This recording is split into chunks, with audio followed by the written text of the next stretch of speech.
Harsha is studying in final year. He's from Department of Electronics and Communication Engineering. Mm, and the very sheer coincidence is, in the very first leg, he have bagged the offer letter from SLK. Congratulations, Harsha. Before entering to the final year regular classes, his offer letter in his hand. So it rightly coincided him taking his SLK offer letter, and he is going to speak on pre-placements. Probably my introduction may be quite bit weak when you listen to Harsha. He is known to his English vocabulary, extraordinary presentation skills. Any stage when he takes Master of Ceremony, he just does that. Okay, you would definitely come to know when he proceeded. His very love for language is highly appreciable, and to the best part, he's blessed with many talents. Apart from good speaking skills, he is also a very good rapper. To your surprise, okay. Uh, he is just an awesome rapper whom I have come across in the last few years. Harsha is having very different unique nature, which I have noted in him, is his regards to the nation and his patriotic feeling. He is very eager to know every general aspect. Okay, it doesn't mean that he's away from the youth thinking mindset. It's not that way. He's quite youthful, but still he will be always studying Quora. He'll be reading about nation, and he'll be always curious to know every new thing possible. Okay, maybe that matter it is science or political science, or maybe it is anything related. Okay, all fields he is very much eager to learn. I can say he is enthusiastic to learn many things. So that is why we had a request for Harsha. He have accepted it. That is why today he's to you with pre-placements of VCET. Okay, Harsha, can you take Yes, up from here? yes, ma'am, definitely. Okay, over to you. All right. Have a great time. Thank you, ma'am. Thank you. Yeah, yeah. And thank you so much for the introduction. I'm really humbled, ma'am. Okay. It's okay. Our pleasure. Please proceed. All right, ma'am. Yeah. Okay, so I'll share my screen.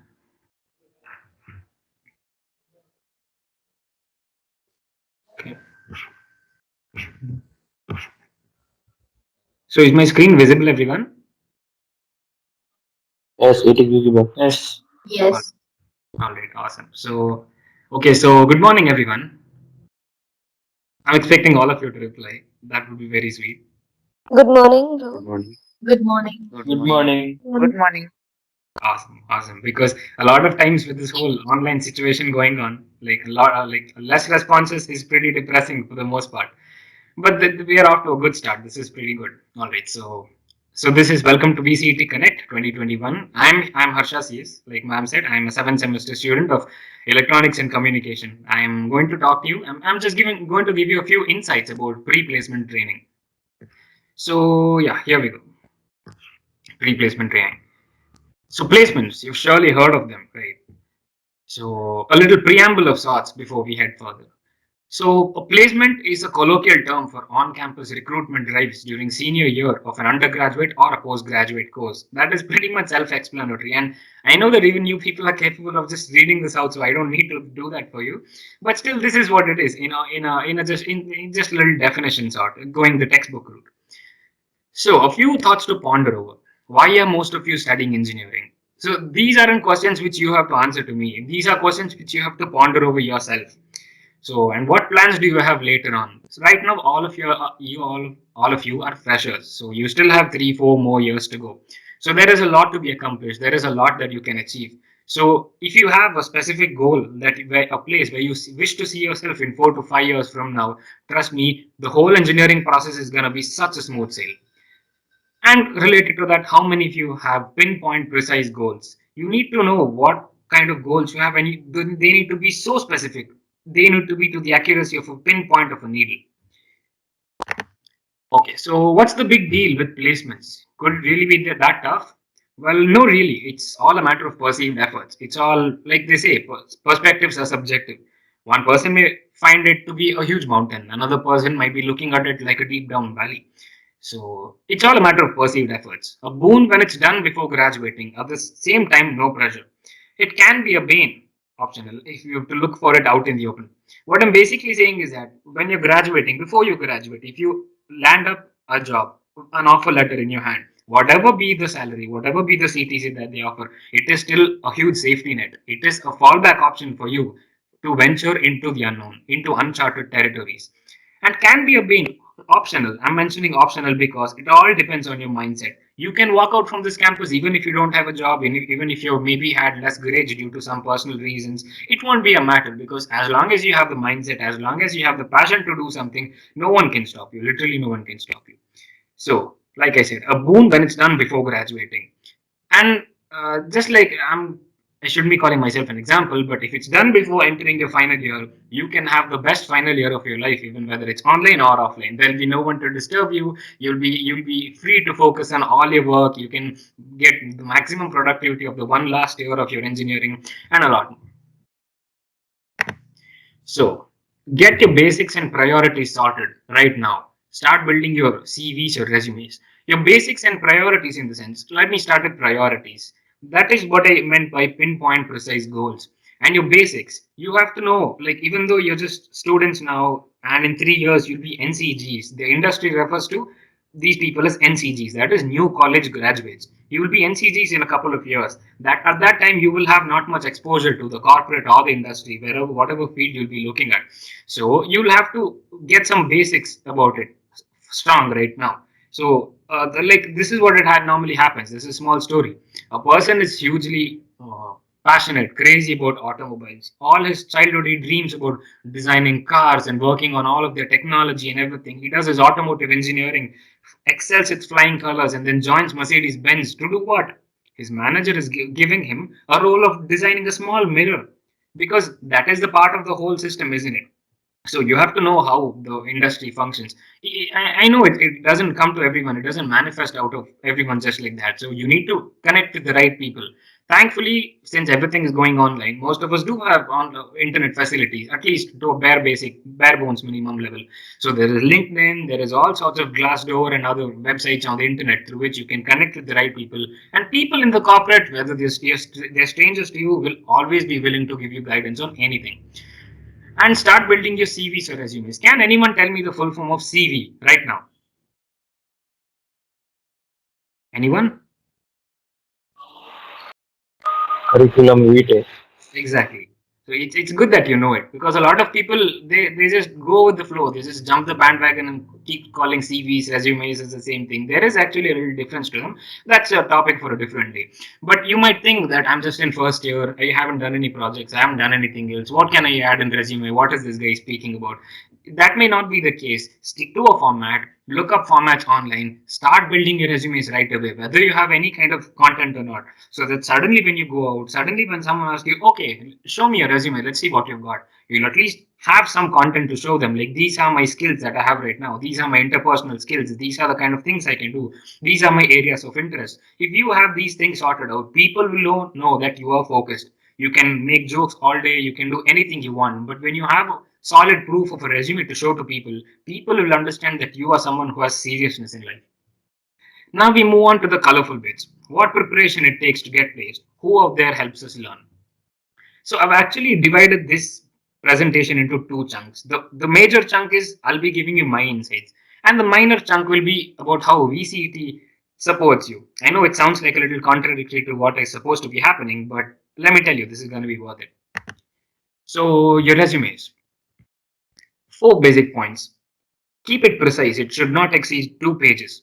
Okay, so a lot of people used to have this misconception that the longer your resume is, the more chances you have at landing a job. But that isn't exactly true because the rate at which engineers are being churned out of the country, recruiters are finding it really hard to filter through people, navigate through resumes of so many people. So the best case scenario would be if you have a one-page resume which is bright, which is vibrant, and which has all the relevant data that you need to show to sell yourself as a commodity to people. You need to show people what your USP is. USP is a term which OEMs and other people in the industry use. It stands for unique selling product.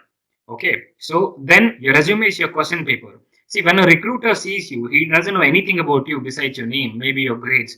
Your resume should give them, it should give them such a platform to ask all sorts of questions to you, and you should be in a position to answer all of them.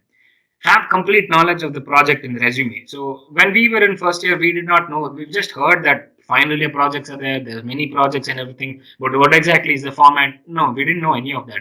But and also to our silliness, we didn't even care to consult lecturers to ask them because they would have definitely guided us anyways.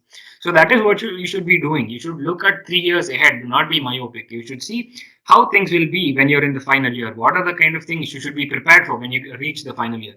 So the project is something which holds immense value in your resume. You might copy your seniors' projects. You might get it from others. You might get it from friends. There are a lot of people who do that due to paucity of time or due to other personal reasons. That is not to be questioned right now. So the thing is that you need to have insane knowledge about what is in your project. You need to go into such depths to know what exactly your project is inside out, and be prepared for the questions on skills mentioned in your resume. You might have definitely seen some samples of resumes where people mention, I have good communication skills, I'm a team leader, team player, punctuality, discipline, and all of these things. So these skills, it's not like you bluff them out and and the recruiter buys them. They will ask you, okay, you mentioned punctuality, give me an instance of where you showed punctuality, where you showcased punctuality. That is when you get trapped in case you're bluffing. But we are not the kind of people who bluff. So I know y'all won't be doing such things. All right. So moving on to online coding challenges. So basically, you might by now you all definitely know that the recruitment process is it happens in multiple stages because at a time there'll be at least hundreds to thousands of students applying for the post for a single role for a couple of roles. So it's up to the recruiters to make the screening process, the filtering process in such a way that the only the eligible are shortlisted. First is normally the aptitude rounds, which happen in mass, which happens to everyone who is eligible. Speaking of eligibility, a lot of people used to have this notion that lecturers tell us to study, lecturers tell us to score in the exam. We are here in engineering to get a job. Why are they telling us to score ranks?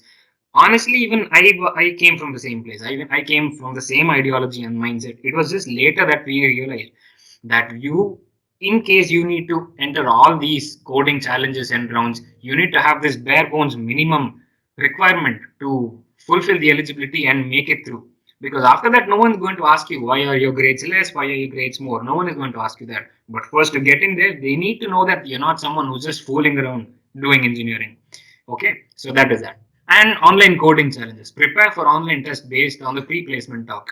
Normally, if it is conducted in a small scale, they give a pre-placement talk to all of the students. Sometimes what they do is if there is a large number of students, they will first conduct an online aptitude test in which certain amount of people clear it. And after that, they conduct pre-placement talks. That is, they give briefing about their company, what they do, etc. So that is when you have to pay proper attention to what they're saying. And based on that, you might even get a few questions which you can ask in your later parts of your interview or else during the same placement talk.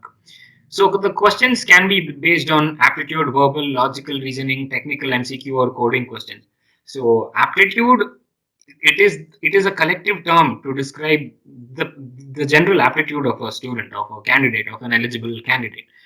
So it includes various parameters. It might seem a little silly to a lot of people, like just simple maybe verbal ability questions, which seem really trivial at times. They might even be just simple logical reasoning questions where you have like age and relations and other such things. But whatever trivial they may seem, at the end you'll see when you take a step back and look at the bigger picture, you'll see that how all the dots are connected to get the proper big picture. Logical reasoning is no, it is not something that can be taught per se, but still, all the training institutes have put in so much efforts to get us to learn logical reasoning methods and techniques and tips so that we can ourselves do it. There are technical MCQs, multiple choice questions, where they're also called pseudocodes. There are small code statements given which you have to apply logic. Like you have to decode what exactly is going on in that small chunk of code, and you have to predict the output. And then there are of course the classic coding questions where you're given the problem statement. Oh, and speaking of which, In first year, you definitely have CS subjects, C programming. So this is what happens to a lot of people. Like in the lab, you have us given 24 programs or 20 programs, whatever, which a lot of people just memorize. They learn it by heart, by parrot fashion, and they puke it out in the exams. It's easy to pass the exams that way, but what the corporate does is not that. They don't tell you to write printf hello world. The corporate doesn't do that. The corporate they have challenges from their clients, from their customers, to give a solution to a huge thing. And using these separate chunks of teams, they distribute the problem statement to multiple teams, and they all work on it collectively. So you might not get to make programs like write a program to find out the sum of two numbers or something. These are just fundamentals. So in the bigger picture, in later on, that is how it's going to be. You will be working on snippets of larger codes. So you need to have your coding fundamentals strong, because even if you're an EC student, even if you're a civil student, even if you're a mechanical student, ultimately, I won't say that everyone will end up in software, even though you might seem like that is how the trend is going. But even in other companies, in case you're in an electronics company and you know coding and you've still shown a lot of interest in electronics and you made your way there, you will have a significant edge over the others, because you will be someone who will know all the hardware systems and also how to program all the systems. So you will be in for a superb advantage compared to others. So coding is not something that has to be neglected. It should not at all be neglected, whatever be your passion. Even if you don't want to get into the corporate, you need to have some idea of coding, because that is where the whole world is moving. And there is no such thing as coding will dominate the whole world, because without hardware, there will be no software. So everything is equally balanced. There is no visible boundaries in between branches, like civil is separate, mechanical is separate. No, there's nothing like that. It's all an interconnection. It all comes together harmonically to create the world, to build the world. That is what engineers do, isn't it? And make sure to check the system compatibility before the scheduled time. This is just a small tip in case you're taking it online, because if it's in center, they've already made sure of it. Because a lot of people, they just open the test directly without running any compatibility checks. There will be certain system requirements, minimum system requirements. So you guys, you might know, when you download a game online, you will see the system requirements. It requires 4 gigs of RAM, it requires NVIDIA GTX 1060 and all of these things. Of course, programs don't need such high specifications to run, but still, system compatibility is a thing. Okay, so technical interviews. A lot of people do confuse technical interviews and coding rounds. They differ from company to company. So check the JD and prepare for the interview based on it. JD is your job description. It is what the company puts out request for. It's like a request for proposal. So the company will approach. We are hiring people for the role of maybe an analyst, maybe a pre-sales engineer, maybe a web developer, a lot of things. And they will have a proper description about what the person is expected to do, what the person should know, what kind of experience the person needs to possess. In your free time, you should go through LinkedIn. Go through LinkedIn and look for jobs. So shortlist Bengaluru, maybe shortlist a few companies based on interest, and see, they normally have a lot of openings. They might not specify the packages, the CTC. That is secondary, let me tell you, as NCGs. So you have to go through the job description. What are they mentioned? What are the kind of things they expect you to be doing? What are the kind of things they will train you to do? So checking the job description is extremely important. A lot of people, they have this notion in mind. Placements are coming. I will just attempt to everything and see what sticks. It's like a lot of people perceive placements to be a mango tree. You go throw a stone and you stand beneath it. If it falls, you catch it. If it doesn't, okay, चलो कोई बात नहीं, फिर बाद में देख लेंगे. That should not be the attitude, because they can clearly sense that during your interviews. And technical interviews aren't conducted by nerds. They are not conducted by geeks who know nothing other than coding. They are all super smart managerial role people who properly judge your aptitude, properly judge your communication skills, because that at the end of the day is also important. And speaking of communication skills, do not confuse it with just English, because that is a reason for a lot of people to develop an inferiority complex, which shouldn't be the case. Because if you have a strong knowledge on a subject and you're able to communicate it hassle free, without any hassles, without any trouble, that is sufficient. Not saying that's the end of the story, but you do have to improve upon it. So checking the job description and prepare for the interview based on it. Not don't sway away from the boundaries. Be prepared with the concepts of computer networks, object oriented program, Unix database, because irrespective of whether you're a CS student or EC students, these are the kind of things which almost any companies asks, because be it a shipping company, be it a transport company, all of them are doing something or the other with respect to coding, because at the end of the day, they will have their own apps, they will have their own websites, they will have communications push out, they will have all sorts of internet enabled facilities. So this is a never dying, never ending field. It is always expanding, like the universe, which is always expanding beyond our imaginations. Be ready to code for the problem statement provided by the interview. Like I said, this is subjective, depends on the interviewer. If there are a lot of candidates, if they are facing a paucity of time, or if they're just not in the mindset for it, they will just ask you theory questions. They will ask you questions, other questions based on your resume, and then they'll let you go. Some people, they'll be super persistent to see your coding skills. And speaking of that front, in technical interviews, you'll have one significant advantage. That is, it is mostly a face-to-face interview. In such a situation, you will not necessarily have to know all the exact rules of good programming practices. It is sufficient if you can come up with a logic to the problem statement provided by the interviewer. What they expect is the logic. They expect to see whether this candidate can come up with a logic on his own without any external factors to decode this problem, to give a solution to this problem. So be ready to code for the problem statement. If you're not comfortable with any programming language to solve that particular problem, write an algorithm, write a logic as to how it can be solved. That will seriously impress them, because that way they will see that you're not someone who's just sticking to textbooks, writing hash include iostream.h and everything line by line, because that is not what they expect over there. They expect you to think out of the box. They expect you to be different. They expect you to stand out from the crowd. So keep these things in mind. And ask your seniors for their experience in interviews of respective companies for reference.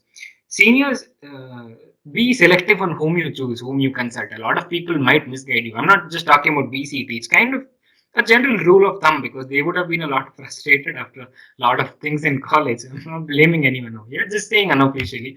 But they might misguide you, a few people. So make sure you know what you're doing. You make sure you know whom you're consulting, and ask your seniors.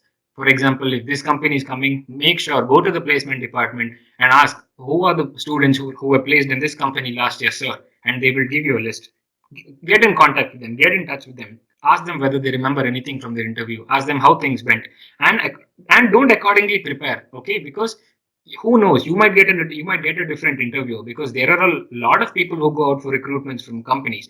So this will just get you it will give you a brief idea, it will give you sort of a framework on which you have to prepare. But still, don't restrict your boundaries to the words of your seniors. But asking seniors is always a good thing. And then project, like I said, have complete knowledge about your project. Present project demo wherever relevant, of course, and choose projects by considering real world problems, and have knowledge about projects done in hackathons. You'll see. So your projects are super important, like I told you. Be it your mini project that you do in your sixth semester, it has to be relevant. It has to be something related to solving real world problems. It shouldn't be just something like a fancy long code having 500, 600 lines that does something colorful or fancy. That doesn't serve any purpose. You have to do something which has some real world significance. So present project demo, that is just based on the interviewer. Also, in case you have these projects with you in your resume, keep this in mind. This, a lot of people will not tell you. You definitely know about GitHub. A lot of people might know. Even if you don't, keep your code open in your computer if your interview is virtual, and they might suddenly ask you for proof of your project. How do I know that you've done this? How do you know? How do I know that you're not bluffing? And you say, ma'am, if you, with your permission, may I share my screen? And you can open the program and show them that this is what I've done. I've used these good programming practices. At this point, I've run into a few obstacles. This is where we got proper solutions for this, and hence we got such an output. You can even run it to them and show them that too without them asking, because that will give a very good impression about you to them, and it will automatically give them a lot more interest to proceed with you, because ultimately all students, all candidates, all people who work in the corporate are viewed as resources. You're not slaves, you're not staff, you're not workers, you're none of that. All of you are resources. So keep that in mind. Choose projects by considering real world problems.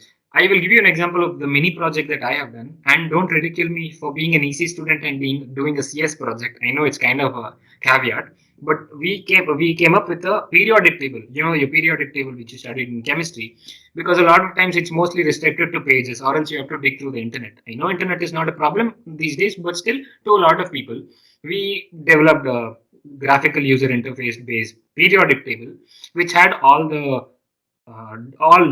relevant data about each element hard coded into the program, so that it did not require any backend, it did not require any fetching, it did not require any internet. We could update it at any time, and also there is knowledge about the information about each element. It wasn't restricted as in print or internet. Okay, internet is a different topic, but this is what it is, because because it is a problem which I myself faced when I was in PU. Chemistry is, it's a nice subject, because Shweta ma'am is here. I wouldn't want to say something bad about chemistry.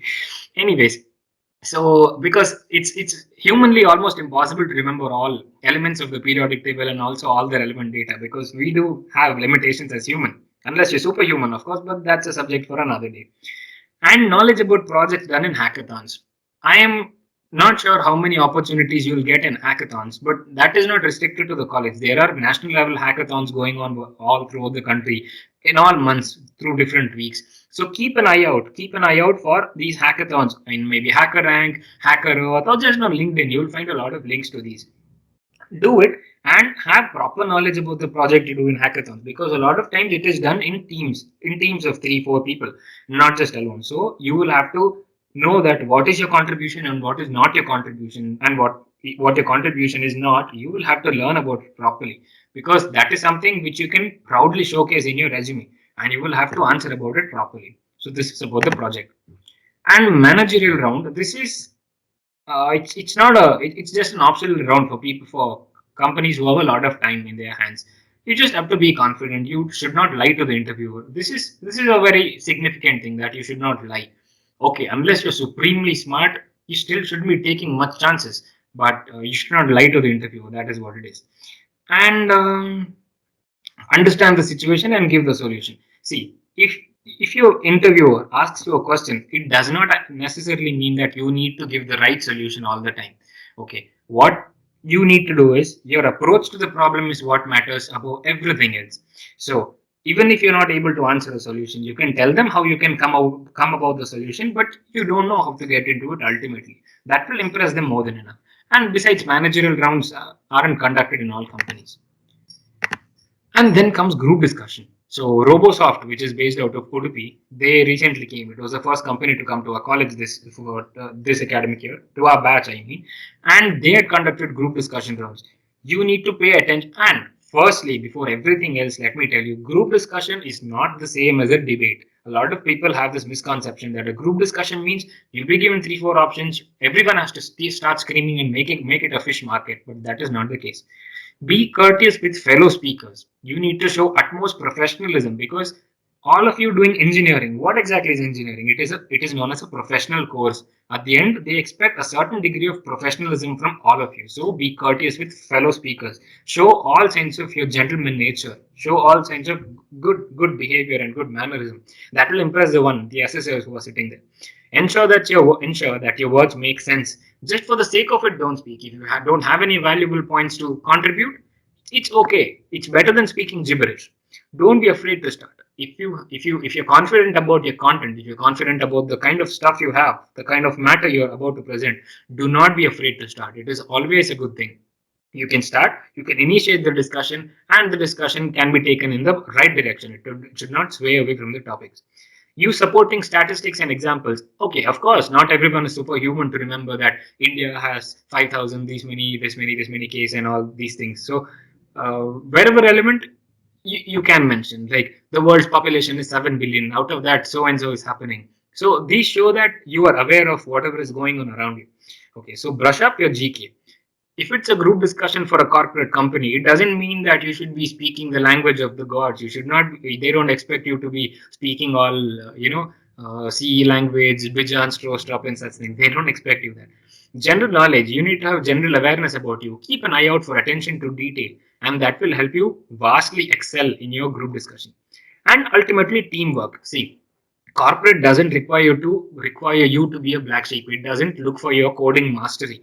It needs to see how you behave in a team. It needs to see how you react when you have people around you, because you need to be able to mingle with people. You need to be able to share your ideas, accept ideas, and put that into action. So group discussion, they will see how you actively involve in the group and how good your teamwork is. HR interview. This is one thing which a lot of people consider very trivial and a lot of people consider as to be extremely intimidating. So, first question is personal impression. So, Mr. So and so, tell me about yourself. This is the part when the ball is in your court. It is your right time to strike. This is the time where you have all the opportunity in the world to present yourself as someone who is eligible to work in their company for so and so years. This is the part where you can make a solid impression. See, a lot of times, a lot of people might tell you or might not tell you that your interview is dependent on the first 5 to 10 seconds. If it's offline, how you walk into the interviewer's room, how you shake hands with them, how you respond, the kind of courtesy you show, and the kind of professionalism that you show will make or break your interview. So be confident at all the time. I know it's much easier said than done, but you still have a lot of time to build up on all of that. And thankfully, we have all the supportive faculty and all required facilities at BCT to make that happen. So tell me about yourself. Cut to the chase. Do not beat around the bush. Okay, so you need to be specific. You need to know what you're talking about and make sure, even if you are speaking slowly, it is okay. It's actually better to speak slowly. And don't get inspired by me speaking so fast. Okay, it's not a good thing. I'm telling you, it's not a very good thing. So, even if you speak slowly, it is not a problem. Make sure that you're not stuttering in between. I'm Harsha. I'm doing engineering in electronics. That is the. It will give a very bad impression to the interviewers. It is better you speak as slow as possible. My name is Harsha CS. I'm currently pursuing my seventh semester electronics and communication engineering with a current aggregate of so and so. Yeah, I won't reveal that. Anyways, speaking of confidence, your confidence is reflected in a lot of different parameters. The people who come for HR interviews, they are mostly MBA graduates or even further. They are normally these MBA people, but they will be able to gauge your confidence on how you speak, on how you react to stuff, and your communication. Like I said, it does not necessarily have to be restricted to English. Doesn't mean you start speaking in Kannada or Hindi. Interview sab kya haal hai? This is not expected over there. You need to have basic English to convey your ideas, to put forth your ideas across the table for them to understand properly that you have proper clarity on the subject that you're speaking about. And HR people, they won't ask you any technical questions, so there is no need to fret about that. Once you've cleared all your technical interviews, it is kind of a smooth sail over here because 90% of your job will already be done. But there are these small chances, these small caveats where you can screw up your HR interviews very badly. That is not to be that is not to be done. So communication and courage. They look at your courage by the way you speak. If they can hear kind of shivering, jittering in your voice, they will know that you're not someone who can mingle around. You're not someone who can present yourself with courage. You look like a person who is guilty. They will not be ready to take you up because compared to core companies versus software companies require a lot more professionalism, a lot more involvement, a lot more social behavior and skills. So your courage matters a lot. And dress formally. It doesn't have to be restricted, like it doesn't require all of the men to go clean shaved and all of that. You don't have to necessarily put up a mask. Mask in this sense, I'm not speaking with the COVID-19 mask, but you have to dress formally in a very visually pleasing way, light shirts and dark trousers. This is a kind of thing which it will automatically create an impression that this person knows what corporate professionalism is about, corporate etiquette, how it works. The way he has dressed up is very pleasing to the eye. So he is someone who is serious about what he wants to do in life. They can make all kinds of assumptions based on how you present yourself. And be truthful. This is extremely important in any interview. I'm not telling you to lie if you're smart. No, you should not do that under whatever circumstances. If you don't know an answer, I'm sorry, sir. I do not know the answer to it. If it's okay, I'll get back to you later. Even though they might not get back to you later, it is still a kind of courtesy to tell them that you have to be honest enough to admit your mistakes. They see a good thing in that. And do a SWOT analysis. SWOT is your strengths, your weaknesses, your opportunities, and threats. These are four parameters where you have to judge yourself to such a solid extent that you have to be the gold standard of your own abilities. Because, anyways, man is the maker of his own destiny. In the same way, no one is going to do this for you. You have to remember that all the friends you may be, all the fun you may have, at the end, when one of your friends gets placed and the others don't, he is not going to give up his job for you. He is not going to leave his job to come and have fun with you at home. So these strengths, weaknesses, opportunities, and threats, make a proper solid analysis of it. Write it down this very day. You have 3 more years left for you. I won't say 3, okay, 2, but still.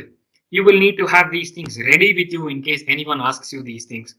So these are the kind of things which I wanted to tell you. These are the kind of things which pre-placement trainers tell you, but there's still a long way for that to go. So I'm giving you a few of my insights being your senior.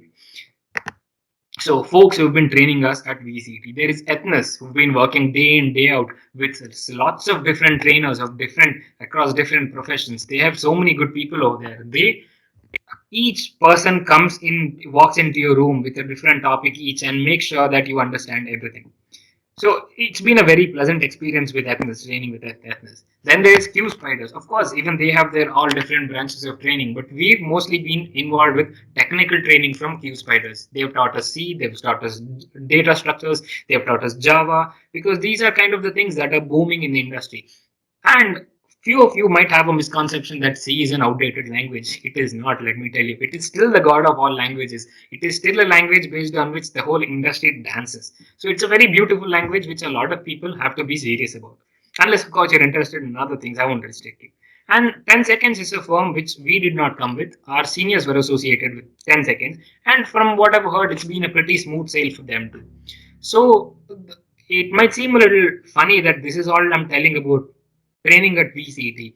But I was just sharing with you the kind of training I received being at VCT. I'm yet to even begin my final year. I already have a placement at hand. It's pretty coincidental, but I'm pretty proud of it anyways, because of course, when you join engineering, that is what your parents have expect from you. That is the idea with which you join engineering. That before leaving engineering, I need to have an offer letter in hand.